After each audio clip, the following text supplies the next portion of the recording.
You're listening to an Airwave Media Podcast. Feel like who art Ed? Try to slice it. Who art is Mr. Wood, art Ed me? Good.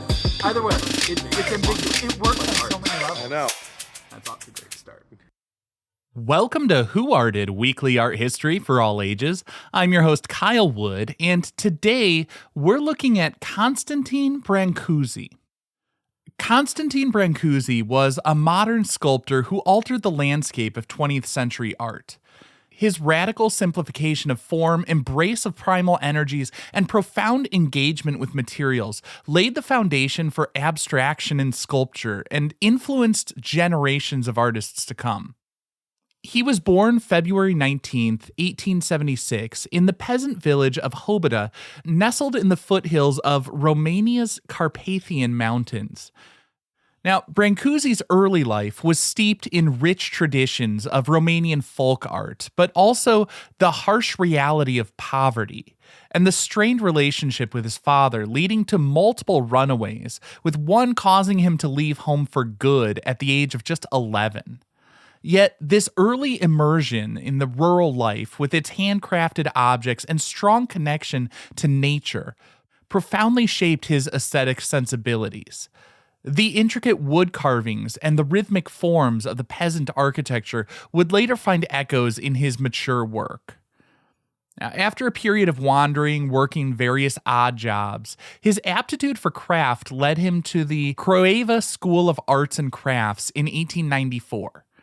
Here, he excelled in woodworking and began to develop his sculptural skills. He graduated in 1898 and went on to continue his formal education in the Bucharest School of Fine Arts, where he received traditional academic training in sculpture. His early works from this period showed a mastery of classical techniques, but also a hint of a burgeoning desire to move beyond academic realism. In the autumn of 1903, he set off on a legendary artistic pilgrimage. Paris was the center of the modern art world in the late 19th and early 20th centuries. Brâncuși wanted to be a part of the scene, mingling with the avant-garde artists, writers, and intellectuals who gathered at cafes to discuss art and philosophy. He had a scholarship to study in Paris, but he had very little money to get there. Brâncuși sold his watch and a few other possessions to raise money, but couldn't afford a train ticket all the way from Bucharest to Paris. So he walked. He walked through Romania, Hungary, Austria, and Switzerland to make it to France. While there's not a ton of great documentation, and he likely took short train and boat rides where he could, it does appear that he primarily made the voyage on foot. There are some anecdotes of him selling small sculptures or offering his skills as a wood carver to earn money along the way. It took months, but in the summer of 1904, he arrived in Paris. Some accounts elevate the walk to a spiritual journey, seeing the artist undergoing the hardship as a process of purification and transformation that would prepare him for the artistic breakthroughs in Paris. The reality was probably less romantic than what we like to imagine. He simply couldn't afford to make the trip by any other means, and like many migrants, he had very little, and he pushed himself to keep going toward what he saw as his only hope of finding opportunities and a better life. He arrived in Paris in the middle of summer, exhausted and malnourished. In later interviews, he would say he did it, quote, for the love of art, to see great art, end quote. Now, as difficult as it must have been, the story of the walk helped create a mystique around Brâncuși as a larger-than-life figure who embodied these romantic notions of a struggling artist with unwavering commitment to his artistic vision and a willingness to make sacrifices to pursue it. Now, after he arrived in Paris, Brâncuși briefly worked as an assistant in Auguste Rodin's studio. But after just a month, he left, famously declaring, quote, nothing grows under the shadow of great trees, end quote. He needed to forge his own path and felt he couldn't do that working under an established great like Rodin.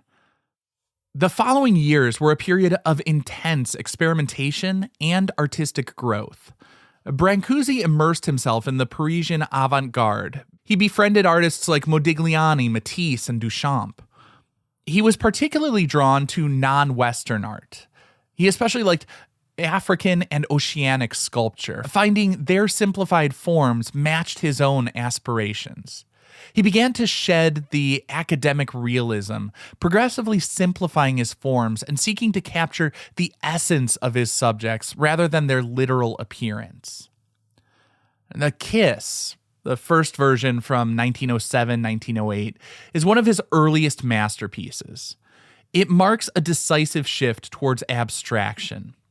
The theme of lovers embracing was prevalent in art history, and Rodin's own famous sculpture, The Kiss, from 1882, was probably a pretty big point of reference. But Rodin's was a highly naturalistic and emotionally charged depiction. Brâncuși made a radical departure. The first iteration of Brâncuși's The Kiss was in plaster. It was well suited to modeling and refinement, and was later cast in bronze. In this version, the two figures, locked in an embrace, are fused into a single unified form, their features minimally rendered, suggesting rather than depicting their individuality. But in subsequent versions, Brâncuși made a profound shift, turning to stone as his medium and embracing the technique of direct carving. The sculptures became even more abstract, the figures reduced to elemental geometric forms. This choice of stone was far from arbitrary. It was central to his artistic philosophy. Stone is a material deeply rooted in human history. It's been used since antiquity for tools, monuments, and ritual objects. It possesses a permanence and a primal quality that resonates with the artist's search for essential forms.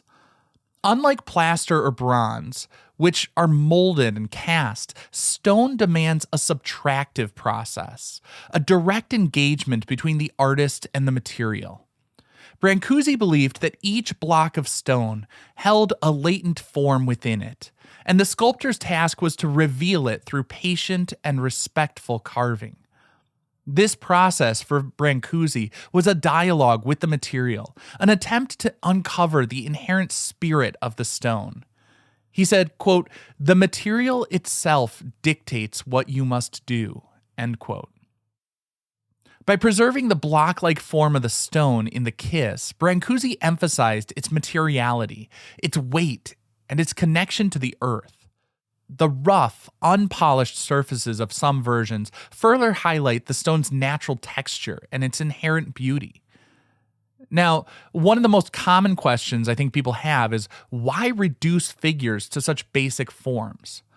For Brâncuși, it was about symbolism and capturing the essence of his subject. While specificity in portraiture can give us a window into a particular individual's character, Brâncuși sought a more universal expression. By stripping away extraneous details like clothing, which would place the subject in a specific time and a culture, he aimed to reveal the fundamental nature of human connection. The intertwined figures in The Kiss are not meant to represent a particular couple, but rather the universal experience of love and unity. The figures are reduced to their most essential forms, emphasizing their interconnectedness. The symmetry of the composition reinforces the idea of balance and harmony within the relationship. The eyes, formed by a single continuous line that encompasses both figures, further emphasize their shared being. The embrace is not just physical, but spiritual, a merging of the souls. The simplicity of the forms elevates the subject matter beyond the realm of the personal into the universal, making them symbols of any and all people. The Kiss is a timeless icon of love and unity, imbued with the weight and permanence of the stone from which it is carved.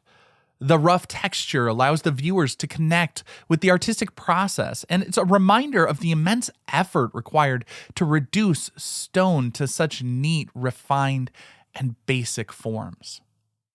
Now, throughout the 1910s and 20s, Brâncuși continued to refine his distinctive style, producing iconic works like The Sleeping Muse and Bird in Space. In these sculptures, he pushed the boundaries of abstraction further, reducing human and animal forms into their essential archetypal essence. Now, often in art history, we talk about artists and works that push the boundaries, but Bird in Space literally pushed the boundaries of what could be considered art, at least for customs officials in the United States.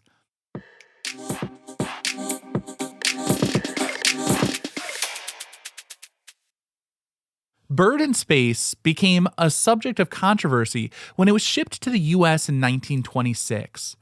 Customs officials couldn't figure out what it was.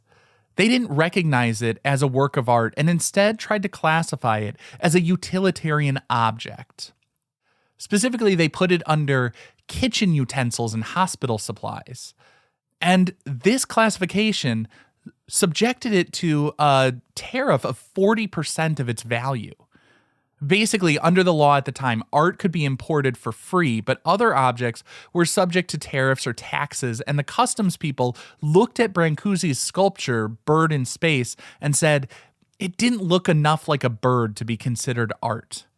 There was a court case in which defining art and sculpture became key points of contention. The court asked an art critic by the name of Frank Crowninshield what would lead him to believe the object in question was a bird. And he said, quote, "It has the suggestion of flight. It suggests grace, aspiration, vigor, coupled with speed in the spirit of strength, potency, beauty, just as a bird does. But just the name, the title of this work, why, really, it does not mean much." End quote. Now, Brâncuși eventually won that case, and it became a landmark moment in the legal recognition of abstract art. Of course, I have to imagine it would still sting that you needed to go to such great lengths, hiring lawyers and calling in experts to argue that your masterpiece actually counts as art. In the end, Brâncuși got to explain the work and bring more people on board, saying, quote, "All my life I have sought only the essence of flight. Flight, what bliss," end quote. Apparently, many people came to agree with Brâncuși, as works from the Bird in Space series are a part of collections at prestigious cultural institutions including MoMA, the Met, the Philadelphia Museum of Art, the National Gallery of Art in Washington, D.C., the Seattle Art Museum, and the National Gallery of Australia, among others. While his works have become part of the collections of some of the greatest galleries in the world, Brâncuși's studio houses quite the collection itself. Brâncuși's studio in the Impasse Ronson became a legendary space, a meticulously arranged environment where his sculptures interacted with each other and with the natural light that filtered through the skylights. He considered his studio a total work of art, a living organism where each element played a vital role. The forms may appear simplified, but that doesn't mean they were easy to create. I would argue that works which appear simple can actually be the most technically difficult, because when the work is neat, clean, and precise, even the slightest error becomes glaring. Brâncuși was known for his meticulous craftsmanship, spending hours polishing his bronze and marble sculptures to achieve a luminous, almost ethereal surface. The simplified forms were a result of a lot of complicated thought, philosophy, and very careful, deliberate craftsmanship. He said, quote, "Simplicity is not an end in art, but one arrives at simplicity in spite of oneself, in approaching the real sense of things," end quote. Constantin Brâncuși continued to work and exhibit until his death in Paris on March 16, 1957. He bequeathed his studio and its contents to the French state, ensuring that his unique artistic environment would be preserved for prosperity. He was a pivotal figure in the development of modern sculpture, a visionary artist who redefined the very nature of the art form. His unwavering dedication to simplicity, his profound respect for materials, and his relentless pursuit of essential form continue to inspire and challenge artists today. Brâncuși's sculptures, with their timeless beauty and profound spiritual resonance, stand as enduring testaments to the power of art to transcend the limitations of the physical world and touch the very essence of human experience.